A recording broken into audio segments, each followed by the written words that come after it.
লাউ রুই মাছের রান্নার রেসিপি নিয়ে আপনাদের সামনে চলে এলাম। আসসালামু আলাইকুম, কেমন আছেন সবাই? আমার রেসিপিটা যদি ভালো লাগে তাহলে প্লিজ সাবস্ক্রাইব করে দিবেন আর একটা লাইক করে দিবেন। তো যাই হোক, আমি চলে গেলাম রেসিপিতে। একটি কড়াই বসিয়ে দিয়েছি। কড়াই গরম হয়ে আসলে বেশ কিছুটা তেল দিয়ে দেব। আচ্ছা, তেল দিয়ে দিয়েছি। তেল গরম হয়ে আসলে এখানে আমি বেশ কিছুটা রসুন কুচি দিয়ে দিলাম। আর লাউ রান্নাতে রসুন কুচি দিলে বেশি ভালো হয়, মজাদার হয়। তো তারপর আমি পেঁয়াজ কুচি দিয়েছি, দিয়ে সুন্দর করে রসুন আর পেঁয়াজ আমি একসাথে ভাজা করে নেব। একদম সিম্পলভাবে আমি লাউ রান্না করব। তো এখানে লাল মরিচের গুঁড়ো, হলুদ গুঁড়ো আর জিরা গুঁড়ো দিয়ে দিয়েছি। দিয়ে আমি পেঁয়াজ রসুনের সাথে আরও কিছুক্ষণ ভালো করে ভাজা করে নিয়েছি। তারপর সামান্য পানি দিয়ে মশলাগুলোকে ভালো করে কষিয়ে নিয়েছি।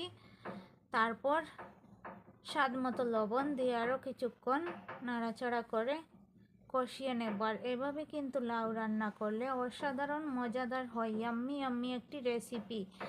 আর লাউ রান্নাতে বেশি জাল ব্যবহার করা যায় না, যেহেতু লাউ রান্নাতে জাল ব্যবহার করলে কিন্তু ভালো লাগে না। তো মশলা থেকে যখন তেল ছেড়ে দিয়েছি তখন আমি দিয়ে দিয়েছি এখানে লাউ। বেশ কিছুটা লাউ আমি রেডি করে রেখেছিলাম। আর এই যে দেখুন, আমার কড়াইয়ের ইয়েটা খুলে গিয়েছে। তারপরে এই রান্নার ফাঁকে ফাঁকে আমি একটা চেস্টার দিয়ে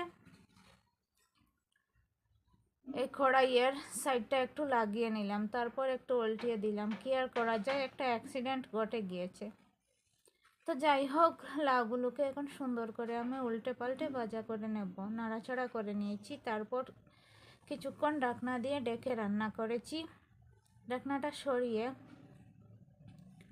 আরও একটু নাড়াচাড়া করে দেব,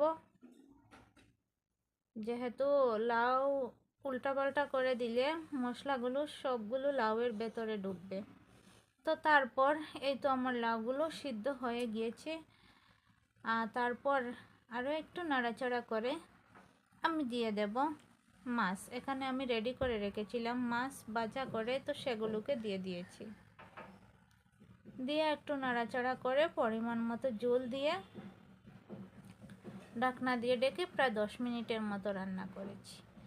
এই তো আমার রেসিপিটা হয়ে গিয়েছে, আমার তরকারি রান্নাটা হয়ে গিয়েছে। কেমন লাগছে আপনাদের কাছে কমেন্ট করে জানাবেন। আর প্লিজ সাবস্ক্রাইব করে দেবেন আমার ইউটিউব চ্যানেলটি আরিফস মম কুকিং